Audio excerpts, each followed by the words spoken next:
오늘 우리에게 주시는 하나님 말씀 구약 성경 이사야서 11장 6절로 9절 말씀입니다. 우리 다 같이 스크린을 보면서 한 절씩 교독해서 읽겠습니다. 계시인 진리의 말씀을 읽는 중에 귀 기울여 주의 음성으로 들으실 수 있기를 바랍니다.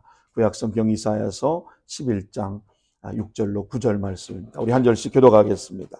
그때에 이리가 어린 양과 함께 살며 표범이 어린 염소와 함께 두우며 송아지 어린 사자와 살진 짐승이 함께 있어 어린 아이에게 끌리며 암소와 곰이 함께 먹으며 그것들이 새끼가 함께 엎드리며 사자가 소처럼 풀을 먹을 것이며 젖 먹는 아이가 독사의 구멍에서 장난하며 젖된 어린 아이가 독사의 굴에 손을 넣을 것이라. 내 거룩한 산 모든 곳에서 해됨도 없고 상함도 없을 것이니 이는 물이 바다를 덮음같이 여호와를 아는 지식이 세상에 충만할 것임이라. 아멘. 우리가 지난주부터 하나님 형상회복 시리즈를 설교해 가고 있는데 지난 시간에 내 삶을 결정하는 내면의 중요성을 우리가 함께 생각해 봤습니다. 내 삶을 결정하는 것이 외부에 있지 않고 내 내면에 있다고 하는 그 내면의 중요성을 우리가 함께 말씀을 나눴는데 오늘은 두 번째 시간입니다. 우리의 평강을 빼앗고 관계를 어렵게 하는 상처, 이런 것들이 무엇인가를 우리가 함께 생각해 보며 하나님의 은혜를 나누려고 합니다. 여러분 안에 평강을 빼앗고 또 행복을 가로막는 상처가 있다면 오늘 말씀을 듣는 중에 다 치유되고 회복되는 그런 은혜가 있기를 주의 이름으로 축원합니다. 사람에게는 누구나 상처가 다 있습니다. 그 상처의 차이가 크고 작을 뿐 상처가 없는 사람은 이 세상에 단 한 사람도 없습니다. 어쩌면 어린아이부터 어른에 이르기까지 다 우리는 모두 다 상처 속에 살아가고 있는 그런 존재들이 아닌가, 그런 생각을 해봅니다. 여러분, 상처가 무엇일까요? 상처를 이렇게 한번 정의해 볼 수 있을 것 같습니다. 내가 경험했던 불행하고 부정적인 사건이 오늘 내 삶의 모습 속에 남아있는 것, 드러나는 것, 이것이 상처라고 하는 것이죠. 과거에 받았던 것이든 내가 기억할 수 없었던 그 상처들까지도 어쩌면 오늘의 삶의 현장 속에 나의 생활 가운데 드러나고 있는 것, 이런 것들이 그게 부정적인 요소이든 긍정적인 요소이든 그런 것들이 내 마음에 상처로 나타난다면 그것이 바로 상처인 것입니다. 여러분, 산문에 보니까 상처가 상할 상자와 살 처자를 사용하는데 이 바이탈리티라고 하는 생명력을 잃어버린 그런 disease, 이것이 바로 병이라고 하는 겁니다. 많은 사람들은 상처는 그냥 감정적인 것으로만 끝난다고 생각하는데 여러분, 상처는 질병인 것입니다. 병이라는 사실을 우리가 인지하지 않는다면 이 상처를 치료하고 회복하기가 참 어렵습니다. 여러분, 이 생명력을 잃어버리게 만드는 질병, 이것이 바로 상처라고 하는 겁니다.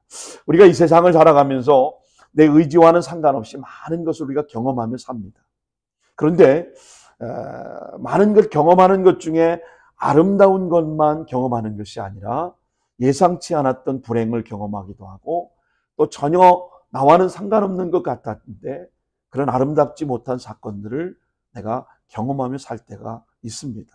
어쩌면 아름답고 행복했던 사건들보다 정말 영원히 기억하고 싶지 않은 그런 사건들, 그런 것들이 더 많은 경험으로 우리 안에 상처로 찾아올지도 모릅니다. 여러분, 가끔 인생의 걸음을 멈추고 살아온 인생을 돌이켜보면 사실은 행복했던 순간도 많았지만 그런 불행하다고 느끼며 후회가 되는 그런 순간들도 우리 안에 많이 기억되는 것을 경험하게 됩니다.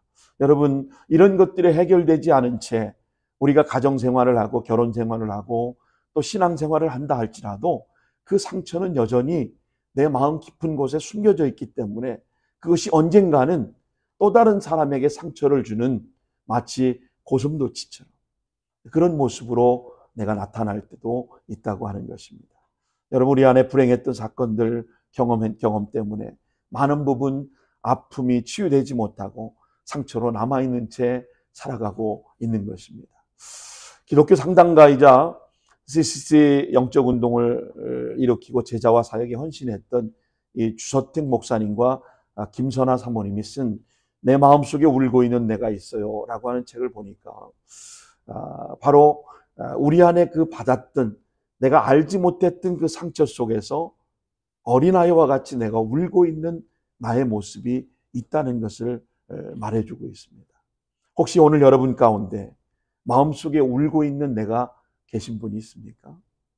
아마 저도 그렇고 여러분도 그렇고 어쩌면 표현되지 않았던 내 마음속에 울고 있는 내가 아직도 존재하고 있을지 모르겠습니다. 우리 인간의 상처가 여러분 어디서부터 시작되었을까요? 성경은 하나님을 떠난 인간으로부터 우리의 상처는 시작되었다고 창세기에 말씀하고 있습니다. 이마고데이라고 하는 하나님의 형상대로 지음받은 우리 인간이, 아담과 하와가 하나님의 언약을 파괴하고 하나님의 품을 떠남으로 에덴 동산으로부터 상처가 시작된 것입니다. 여러분, 우리 인간이 하나님의 형상대로 지음받은 특별한 존재임을 여러분 믿으십니까? 우리가 특별한 존재입니다. 하나님의 형상대로 지음받았다고 하는 것, 그것은 영적인 존재로 지음받았다는 것입니다. 다시 말해서 하나님의 성품을 가진 존재가 되었다라고 하는 겁니다. 그래서 하나님의 형상대로 지음받은 우리 인간은 하나님의 품을 떠나는 순간 단 한순간도 행복한 시간이 없어요. 하나님 품을 떠나는 그 순간은 우리는 행복할 수가 없어요.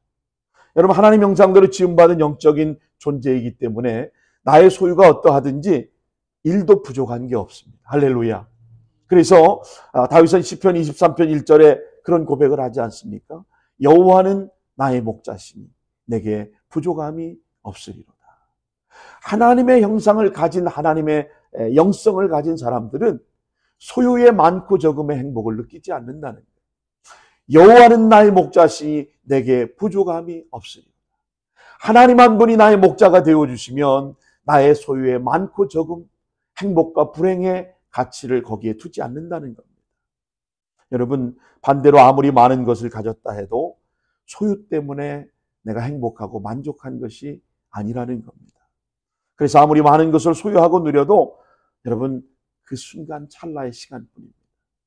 사실 우리가 생활하면서 경제적으로 조금 여유가 생기면 그 순간 외식을 한번 한다든지 또 필요한 선물을 하나 산다든지 그 순간 기쁘지만 그 기쁨이 영원히 지속되지 못하더라는 겁니다. 여러분, 그렇습니다. 하나님 품을 떠난 인간의 모습이 바로 그런 것입니다. 우리 안에 만족이 없다고 하는 것, 외로움과 고독이 있다고 하는 것, 또 두려움이 있다고 하는 것, 그것은 여러분 면밀히 그 안을 들여다보면 우리 안에 상처가 치유되지 못한 채 살아가고 있다고 하는 것을 말해주고 있는 것입니다. 그래서 내면의 중요성을 깨닫고 우리가 모든 관심을 내면으로 돌리고, 그리고 내면의 깊이를 더해갈수록 외부의 저항과 우리 안에 가지고 있던 상처들이 회복될 뿐 아니라 오늘 우리는 누군가에게 행복을 전해주는 그런 존재로 우리가 살아갈 수 있는 겁니다. 여러분, 상처가 무엇인가? 왜 상처가 생기게 되었고 그 상처가 내 삶에 어떤 영향을 주는가? 오늘 우리가 이걸 좀 나눠보려고 합니다. 여러분, 먼저 상처에 대한 올바른 정의가 필요합니다. 상처에 대한 올바른 정의, 상처가 무엇인가? 세 가지를 함께 좀 나눌 텐데요. 첫째는 상처는 상처난 감정입니다. 상처는 상처난 감정입니다. 상처라는 말을 정확하게 말하면 상처난 감정이라고 말하는 것이 더 정확한 표현입니다. 우리가 흔히 말할 때 사람들이 관계 속에서 내가 저 사람 때문에 상처를 받았다 이렇게 말합니다.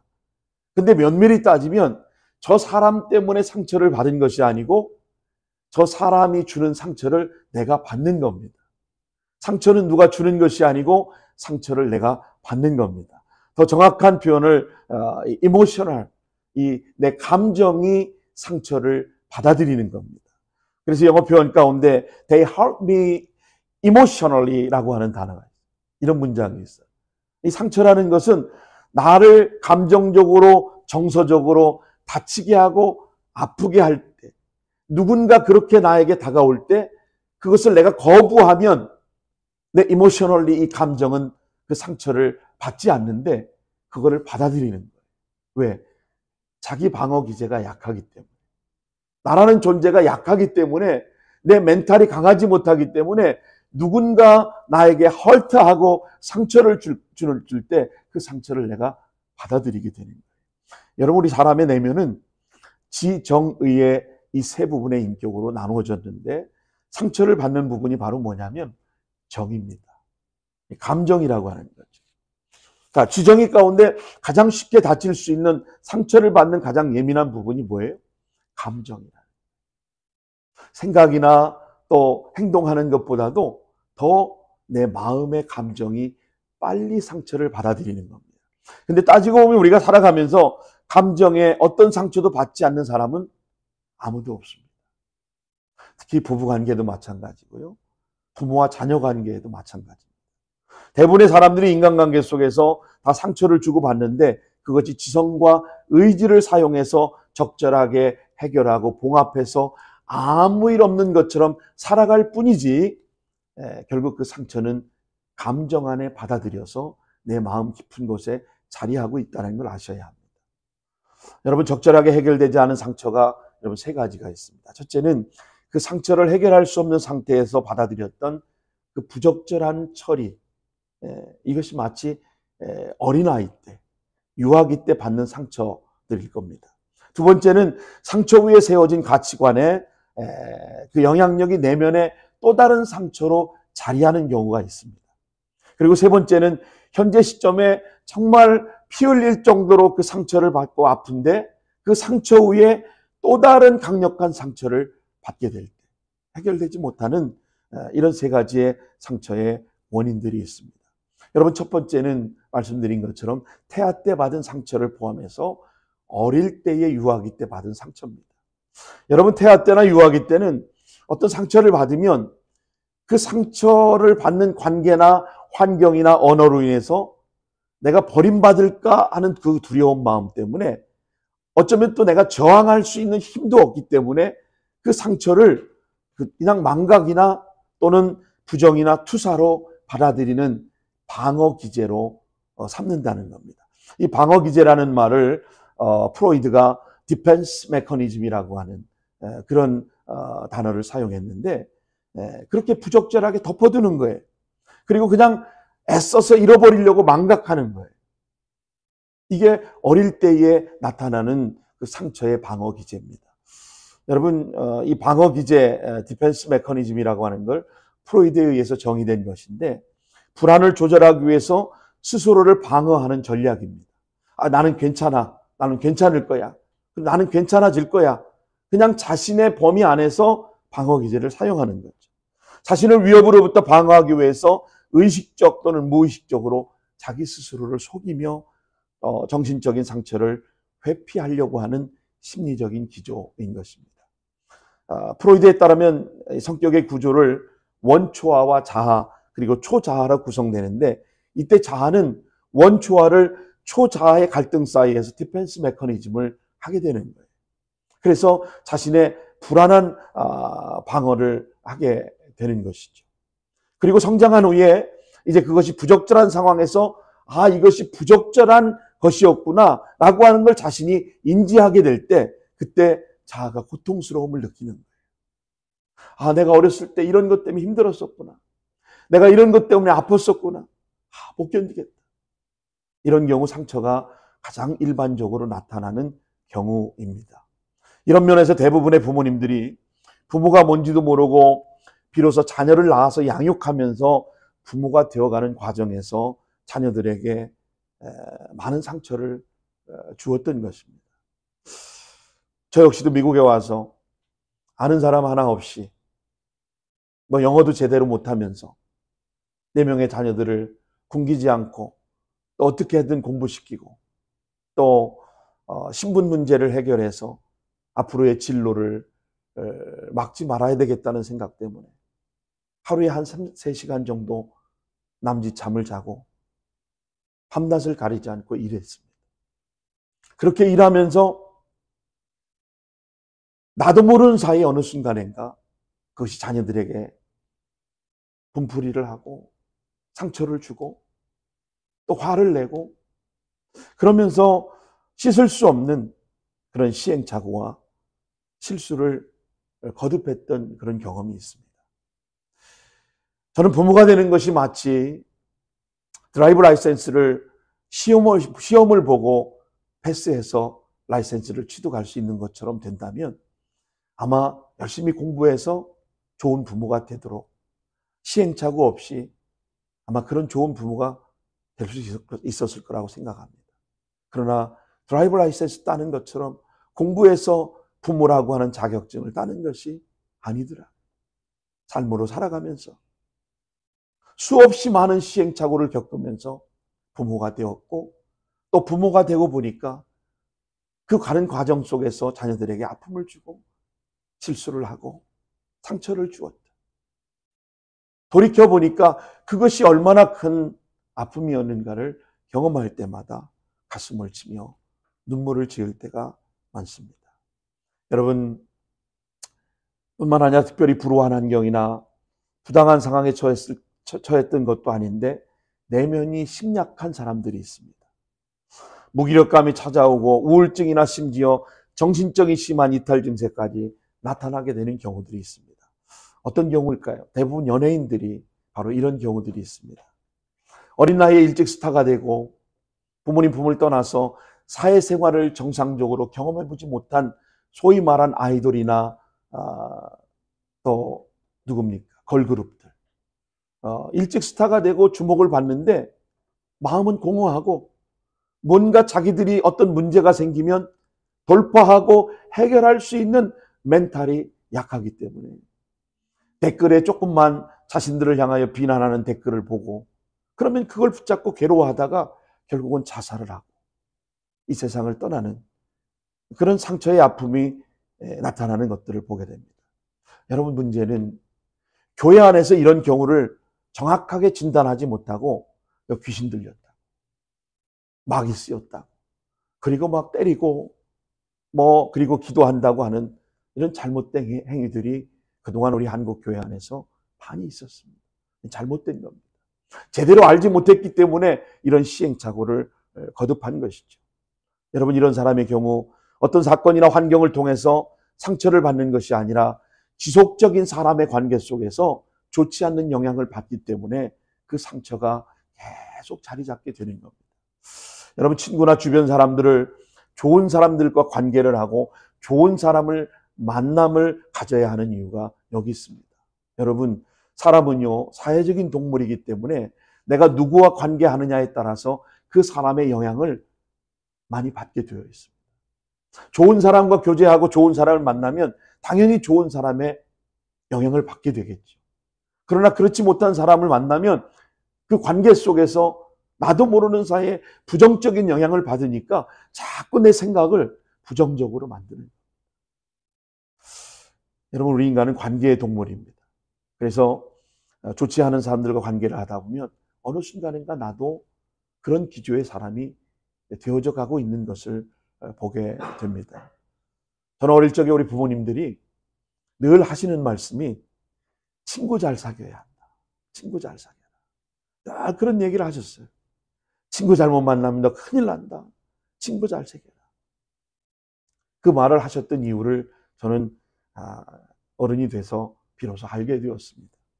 여러분, 부모가 자녀에게 사랑을 줄 때도 순도 100%의 사랑만을 줄 수가 없습니다. 사랑이라고 하는 이름으로 부모의 상한 감정들이 함께 전달되는 경우들이 많기 때문이죠. 자녀는 오랫동안 지속적으로 그 감정을 받아 먹으므로 자녀의 마음속에 상한 감정이 내면에 형성되게 되는 것입니다.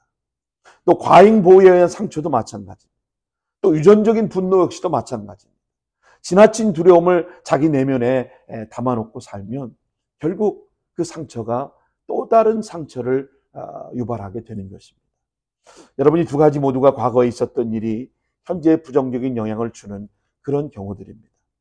이와는 달리 너무 심하게 상처를 받고 있기 때문에 해결되지 않는 것도 있습니다. 예를 들면 엄청난 배신을 경험한 지 얼마 되지 않았는데 또 다른 아픔을 경험할 때 이때 멘탈이 강한 사람이라도 큰 고통을 견디지 못하고 상처를 받게 되는 거죠. 결국 지난날 부적절하게 처리된 이 상한 감정 위에 현재의 상처가 더해지므로 그 고통이 배가 되는 것이죠. 저는 이 첫 번째 알아야 할 이 상처는 상처난 감정 때문이라는 사실입니다. 그러므로 여러분의 마음속에 이 감정을 잘 다스리고 상처로 인한 그 감정이 나를 지배하지 않도록 오늘 우리가 하나님 앞에 기도와 말씀에 더 집중하는 여러분 되어야 할 줄로 믿습니다. 두 번째는요, 상처는 내면의 평강을 빼앗습니다. 상처는 내면의 평강을 빼앗습니다. 상처는 감정에 받는 것이기 때문에 상처받은 사람의 경우 대부분 내면의 기쁨을 잃어버립니다. 평강이 없습니다. 뭐 직장 생활도 잘하고 경제적인 여유도 있고 모든 게 다 갖춰졌는데 그 사람의 얼굴에 기쁨이 없어요. 근데 뭐 가진 것도 없고 뭐 직업 하나 변변치 않은데도 늘 기뻐하는 사람이 있어요. 여러분, 그 사람의 마음에는 하나님이 평강을 주셨기 때문입니다. 근데 다 갖춰졌음에도 불구하고 늘 얼굴이 긴장되어 있고 뭔가 늘 이렇게 불안하고 주변에 여러분 관계하다 보면 그런 분들을 만날 거예요. 평강을 잃어버려요. 여러분, 상처는 감정의 문 가운데 음부의 문을 열어놓는 것이다 라고 하는 말을 했습니다. 그래서 상처받는 내면은 순식간에 지옥이 돼버리는 거예요. 지옥이 되는 거예요.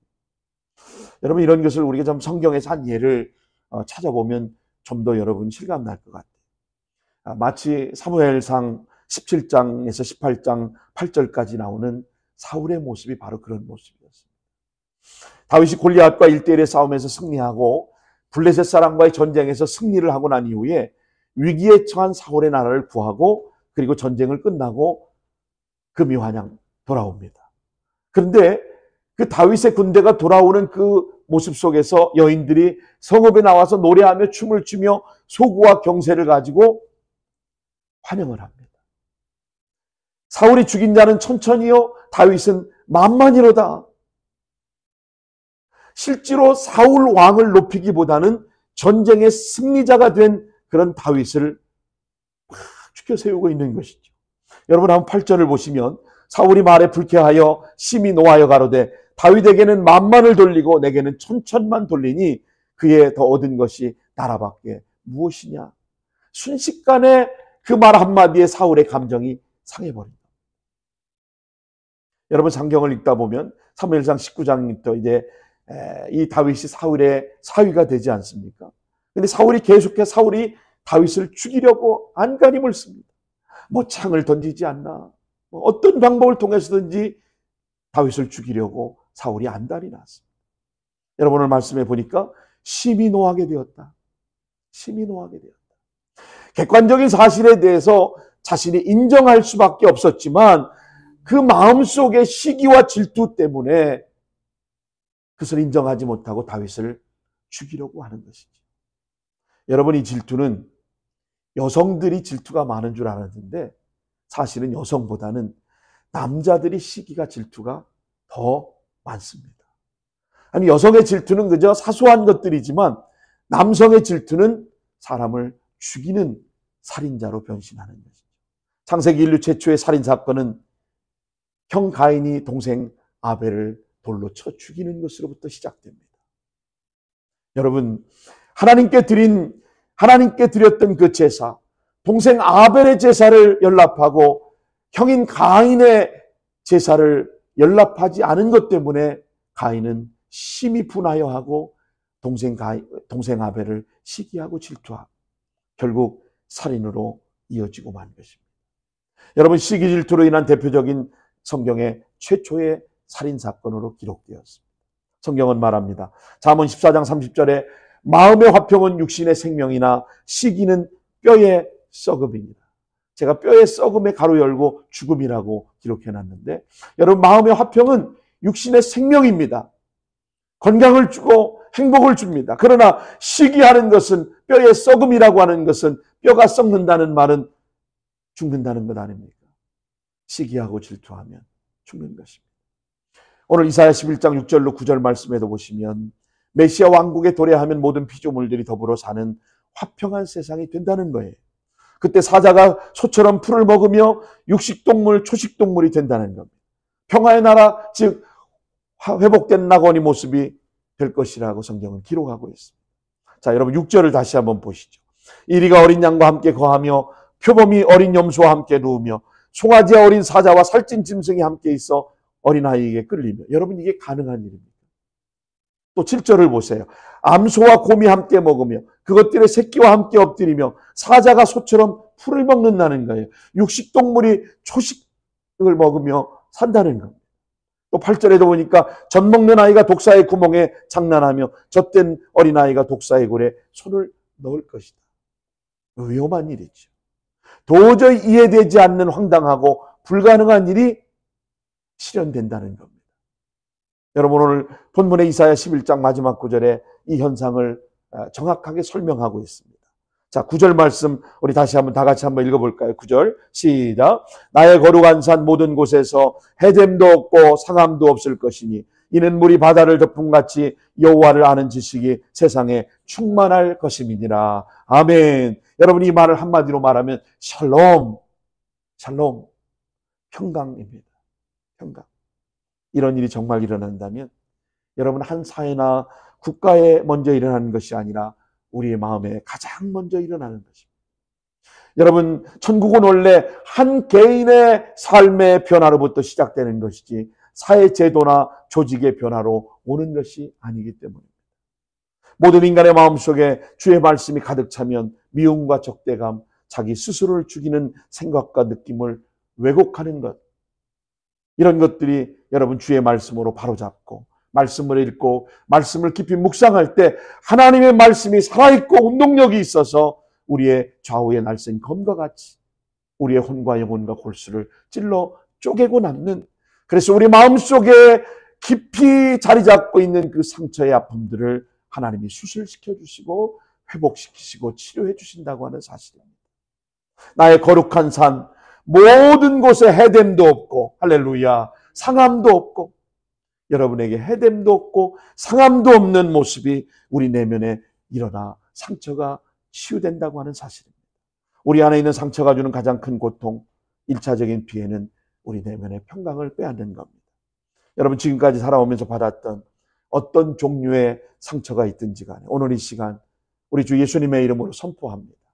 나의 거룩한 산 모든 곳에서 해됨도 없고 상함도 없을지어다. 아멘. 해됨도 없고 상함도 없을지어다. 회복의 축복이 있기를 주님의 이름으로 축원합니다. 하나님의 영상이 그래서 회복되고 하나님께 영광 돌리며 행복한 인생을 살아가게 되시는 복된 여러분 되시길 예수님의 이름으로 축원합니다. 마지막 세 번째는 상처는 관계의 장애를 가져옵니다. 상처는 관계의 장애를 가져옵니다.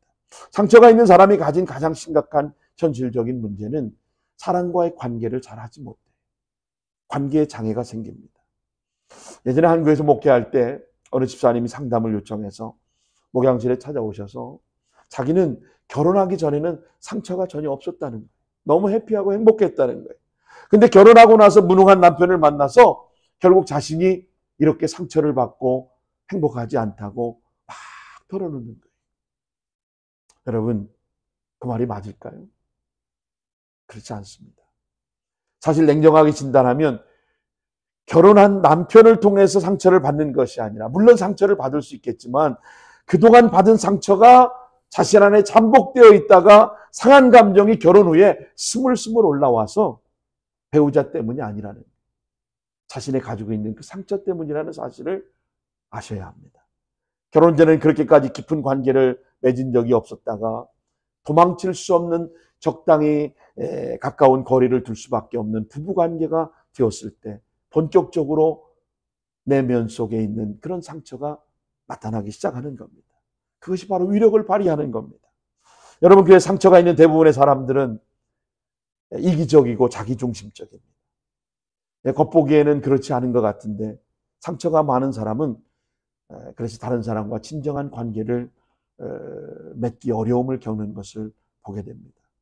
계속 상처를 갖고 살아가면 결국 바이탈리티라고 하는 생명력을 잃어버리고 우리의 삶은 결국은 너무나도 힘든 인생의 삶을 살아가게 되는 겁니다. 여러분, 생명력이야말로 다른 말로 말하면 건강한 삶의 의욕입니다. 이것이 적절한 자존감에서 나오는 겁니다. 자존감이 강하고 높은 사람일수록 여러분이 상처를 빨리 극복할 수 있습니다. 이때 내면이 갖는 느낌, 평강. 저는 이것을 감동 있는 평강이다, 이렇게 표현하고 싶습니다. 그래서 우리가 살아가면서 느끼는 행복이 바로 이런 감정이죠. 조금 조심스러운 정의지만 영적 능력이 바로 행복한 상태를 만들어내는 그런 능력이라 이렇게 생각합니다. 제가 그래서 이런 공식을 하나 만들어 봤습니다. 이 생명력이라고 하는 바이탈리티는 바로 건강한 삶의 의욕으로부터, 그 다음에 건강한 삶의 의욕은 적절한 자존감이 높을 때 나타나고, 그리고 그것이 바로 감동 있는 평강, 바로 행복감이 주어지는 겁니다. 이런 것을 전체로 아우를 때 바로 spiritual power ability라고 하는 영적 능력이라고 하는 공식이 성립되게 되는 것입니다. 그래서 영적인 spiritual power ability가 생기면 결국 이런 것들이 다 감싸지게 되는 겁니다. 여러분, 성령의 9가지 열매 가운데 사랑이 제일 먼저 나오잖아요. 그 사랑 안에 모든 열매가 다 포함되어 있는 겁니다. 사랑하면 기뻐할 수 있고, 사랑하면 여러분 오래 참을 수 있고, 사랑하면 여러분 견뎌낼 수 있는 것, 용서할 수 있는 겁니다. 사랑하는 마음이 전제되지 않으면 그 사랑이라고 하는 열매 안에 그런 것들이 다 포함되어 있는데, 사랑하지 않기 때문에, 사랑 못하기 때문에 그런 것들이 불가능합니다. 마지막 결론은 그렇습니다. 우리가 받은 상처의 감정을 어떻게 치유해야 될까? 여러분, 그 상처를 치유할 수 있을까요? 있습니다. 마음의 상처를 인정하고 주께 가지고 나가 정직히 기도하라는 겁니다. 솔직히 인정하는 것이 중요합니다. 그래서 주님 앞에 나가서 이 문제를 꼭 기도하는 겁니다. 시편 62편 9절에 보니까 슬프도다 사람의 입김이며 인생도 속임수이니 저울에 달면 그들은 입김보다 가벼우니라. 두 번째, 말씀과 기도를 통해 치유를 받으라는 겁니다. 하나님 말씀과 기도를 통해서 성령으로 우리 마음을 치유하고 변화시켜야 합니다. 그러므로 말씀을 읽고 깊이 묵상하고 간절히 기도하는 것이 얼마나 중요한지 주님께 내 마음의 상태와 상처를 정직하게 아뢰는 겁니다. 시편 107편 20절에도 그가 그의 말씀을 보내어 그를 고치시고 위험한 지경까지 건지시는도다. 하나님 우리를 말씀으로 고치시고 치료하시는 하나님이십니다. 성령님이 긍휼과 사랑으로 평안과 기쁨이 사라진 어두운 마음과 은밀한 마음의 상처를 하나님은 어루만지시고 치유해 주시고 기도할 때 온전히 우리를 회복시켜 주시는 겁니다.